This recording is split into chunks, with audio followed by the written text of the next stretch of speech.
ఆ పశువుల తొట్టిలో పెట్టడానికి గల కారణం ఏంటంటే, ఒకటి యేసేపుకు సొంత స్థలం అనేటువంటిది లేదు అక్కడ, సొంత ఇల్లు లేదు అక్కడ.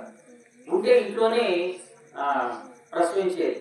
కానీ లేని కారణం చేత వాళ్ళు ఎప్పుడూ ఆ బెత్లెహేము వదిలిపెట్టి నజరేతుకి వెళ్ళిపోయారు. నజరేతులో ఉంటున్నారు. ఇక్కడ వాళ్ళకంటూ ఏమీ అప్పుడు లేదు. సత్రంలో తెలియాలి, ఆ సత్రం అంతా కిక్కిరిసిపోతుంది కాబట్టి అక్కడ కూడా స్థానం లేదు కనుక ఇక పశువుల తొట్టులోకి ఎవడు పోతాడు, పశువుల పాకలోకి ఎవడు పోతాడు, ఇక ఎవరు అక్కడ ఉండరు. కాబట్టి ఆ యేసుక్రీస్తు ప్రభువారు పుట్టినప్పుడు ఆ తొట్టిలో పెట్టడం జరిగింది. ఇంకొక విషయం ఏంటంటే, ఆ పశువుల తొట్టిలోకి ఎవడైనా వెళ్ళవచ్చు, ఎవరైనా పోవడానికి అవకాశం ఉంటుంది.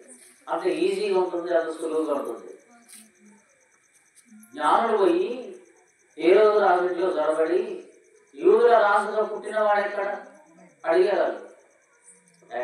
వాళ్ళ ఆలోచన ఏంటంటే, రాజు పుట్టాడు కాబట్టి రాజు ఇంట్లోనే పుడతాడని సరాసరిగా జ్ఞానులు కనుక ఇంట్లోకి వెళ్ళారు. ఒకవేళ వీళ్ళు అనుకున్నట్టు ఆ రాజుగారింట్లోనే యేసుక్రీస్తు పుట్టాడు అనుకోండి, ఆ రాజుగారింట్లోకి పోయి వీర వాళ్ళు మోటు వాళ్ళు, మొరట వాళ్ళు, వెర్రి వాళ్ళు అందరికి వెళ్ళి ఆయన రాజుగారింట్లో పూజిస్తారా? అలా అవకాశం ఉంటుందా? గేట్ కాడు కూడా వెళ్ళిపో అని చెప్పి గేట్ కాడ నుంచి గేట్ కాడే పంపిస్తారే తప్ప ఇంట్లోకి ఎవరు రాని. అది రాజు కుటుంబానికి రాజుకున్నటువంటి ఇది. అందుకనే అందరూ ఆయనను ఆరాధించారు, అందరూ ఆయన దగ్గరికి రావాలి, అందరూ ఆయన మాటలు వినాలి, అందరికీ ఆయన అందుబాటులో ఉండాలి. అది దేవుని ఉద్దేశం.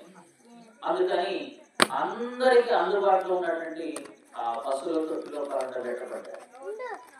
అక్కడ పెట్టబడినటువంటి ఆ యేసుక్రీస్తు ప్రభువారిని వలలోచి ఆరాధించారు. ఎవరు ఆరాధించారు? జ్ఞానుల కంటే ముందుగా వలలోచి ఆరాధించారు. కొంచెం బాగా ఆలోచించండి. ఎక్కడో అడవిలో గొర్రెలు కాసుకుంటున్నటువంటి గొర్రెల కాపరులు యేసుక్రీస్తు ప్రభువారిని ఆరాధించడానికి వచ్చారంటే, అదే గొర్రెలు రాజుగారింట్లో డైరెక్ట్ పోయి ఆరాధిస్తారా? వీలుందంటారా? ఒకసారి బాగా ఆలోచించారు. అందుకే దేవుడు అందరికీ అందుబాటులో ఉండాలి, అందరూ పూజించడానికి, సేవించడానికి అందుబాటులో ఉండాలి అని ఆ విధమైనటువంటి స్థలంలో ఆయన్ను పెట్టడం జరిగిందని చెప్పి నేను మీకు జ్ఞాపకం చేస్తాను. ఒక మాట, కీర్తన గ్రంథం 49 కీర్తన 11 కీర్తన గ్రంథం 49 మొదటి నుంచి. సర్వజనులారా ఆలకించుడి, సర్వజనులారా ఆలకించండి. సామాన్యులేమి, సామంతులేమి, ధనికులేమి, దరిద్రులేమి, లోక నివాసులారా మీరందరూ ఏకముగా కూడి చెవియొగ్గుడి. నా మాటలకు చెవియొగ్గండి. ఏకంగా కూడాలన్నా ఎవరంతా కోవాలి, విడివిడిగా కూడాలి. లోకములో ఉన్నటువంటి వారందరూ కూడా ఏకంగా కలవాలంట. అది దేవుని ఉద్దేశం. అదే ఒకవేళ యేసుక్రీస్తు ప్రభువు గొప్పింట్లో పుట్టాడు అనుకోండి, ఆ గొప్పింట్లో ఏకంగా కలుస్తారు అందరూ. అవకాశాలు ఉన్నాయా? ఎంత మాత్రం ఉండవు.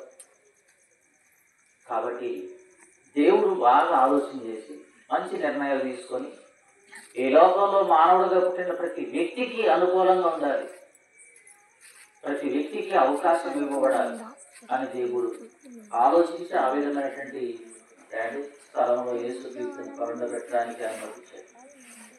ఒకవేళ దేవుడు యేసుక్రీస్తును గొప్పగా ఈ లోకంలో నుంచి గొప్పవాడుగానే ఉండాలి, నా కుమారుడు అని ఒకవేళ అనుకుంటే చక్రవర్తుల కుటుంబాలలో పుట్టినట్టుగా మేడలలో, విద్యలలో, బ్రహ్మాండమైనటువంటి ఏసీలో ఆయన పండుగ పెట్టచ్చుగా. అలా పండుగ పెట్టడానికి దేవుడు సామర్థ్యుడు కాదా? సామర్థ్యానికి లేదా?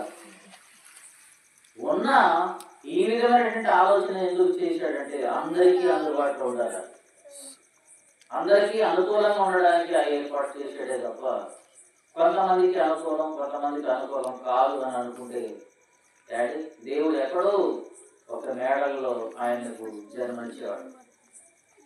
అందరూ మేలుకోరి నిజమైనటువంటి స్థలంలో ఆయనకు జన్మనివ్వడం జరిగింది అని నేను మీకు జ్ఞాపకం చేస్తాను. కొంచెం మనం ముందుకు వెళ్ళి